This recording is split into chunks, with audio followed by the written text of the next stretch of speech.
has overjoyed my only one true love.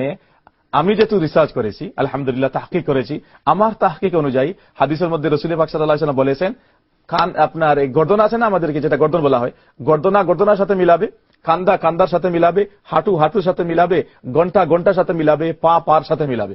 এই 5টা জিনিস মিলানোর কথা হাদিসের মধ্যে আসে। এখন আমি আর আপনি যদি এখানে আমরা টিভি স্ক্রিনে আমরা দাঁড়িয়ে যাই আর আমরা এই 5টা জিনিস মিলানোর চেষ্টা করি, আমরা কি কোশ্চেন কালে মিলাতে পারবো? অসম্ভব ব্যাপার, পারবো না আমরা। কিন্তু হাদিসে আসছে, রাসূল পাক সাল্লাল্লাহু আলাইহি ওয়াসাল্লাম বলেছেন লম্বা থাকবে, কেউ অনেক পাতলা থাকবে। রাসূল পাক সাল্লাল্লাহু আলাইহি ওয়াসাল্লাম বলেছেন, গর্দনার সাথে মিলাবে, কান্দার সাথে মিলাবে, হাঁটুর সাথে মিলাবে, ঘন্টার সাথে মিলাবে, পার সাথে মিলাবে। কিন্তু এই 5টা জিনিস মিলিয়ে কি একজন মানুষ নামাজে সুফে দাঁড়াতে পারবে? না।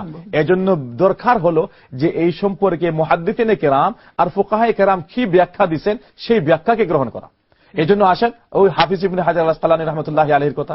হাফিজ ইবনে হাজার আল আসকালানী রাহমাতুল্লাহি আলাইহি সহিহ বুখারী শরীফে ব্যাখ্যা করতে গিয়া এই হাদিসগুলো সম্পর্কে বলেছেন যে সাহাবায়ে কেরাম যে বলেন পায়ের সাথে পা মিলাতে হবে, ঘন্টার সাথে ঘন্টা মিলাতে হবে, হাঁটুর সাথে হাঁটু মিলাতে হবে, কান্দার সাথে কান্দা মিলাতে হবে, গর্দনার সাথে গর্দনা মিলাতে হবে, গলার সাথে গলা মিলাতে হবে।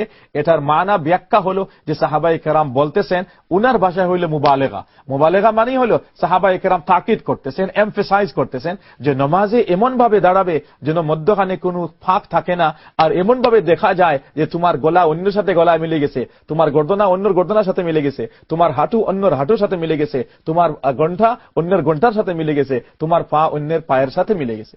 আসলে বাস্তবে মিলানি না, লাগবে এভাবে যেমন মিলিত হয়ে গেছে।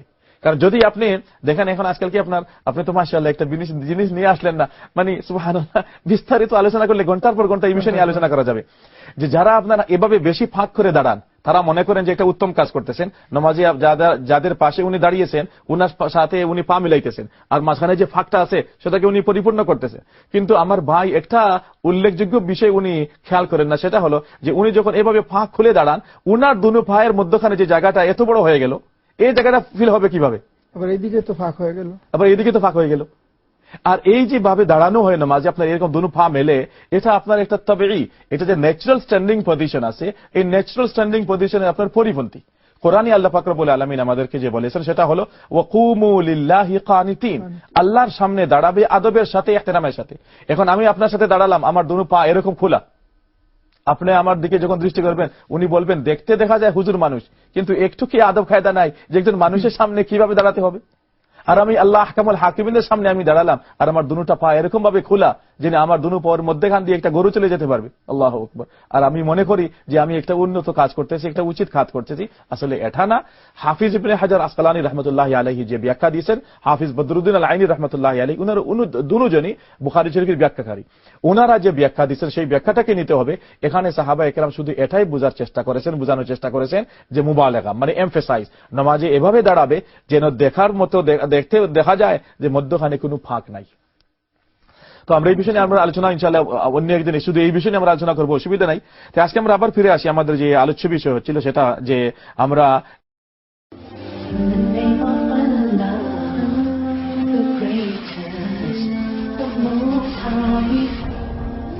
Allah has overjoyed